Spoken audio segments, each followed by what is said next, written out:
space. Shamela Mitchell brings us part 2 in a two-part series on cerebral palsy. As we hear in this report, one expert says prevention is key. Here's your health report. Cerebral palsy is considered a neurological disorder. In last week's episode of the Health Report, we spoke with Garcia Bond, whose 2-year-old son, JJ, was diagnosed with the condition. Life for Miss Bond and her family has not been the same. But the Health Report wanted to know more about cerebral palsy, so we spoke with consultant pediatric surgeon Dr. Noel McLennan. According to Dr. McLennan, the condition can be due to several factors, including genetic accidents such as mutation in the gene while the baby is developing. Maternal infections such as chickenpox and measles are also contributing factors.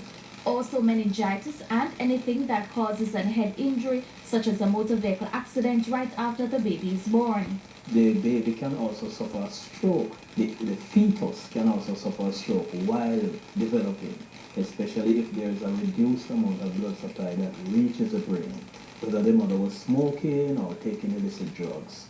And there are other causes, especially around the time of birth. There are few of them that actually have difficult labor. And so there's a reduced amount of oxygen that gets to the brain at the time of delivery. To detect if your child has cerebral palsy, this can be evident if the child has excess stiffness of the muscles in the joints or is excessively floppy. So the baby may not crawl at the time when he or she is expected to. The baby may not stand or roll over, or there may be speech delays. And also the oral muscles that are responsible for feeding and for speech, those will also be delayed. Those signs or symptoms can most times cause setbacks for the affected individual. So these children suffer a lot of pain, and that becomes debilitating. And also the excess stress on the joints can also give them early osteoarthritis. There may be also mental retardation. According to the doctor, cerebral palsy is not curable, but it is also not progressive.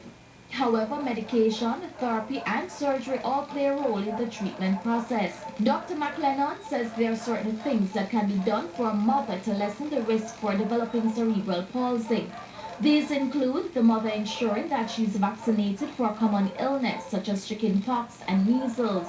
Also, the mother must ensure she follows through with her antenatal visit, and finally ensuring the baby gets care to prevent any trauma.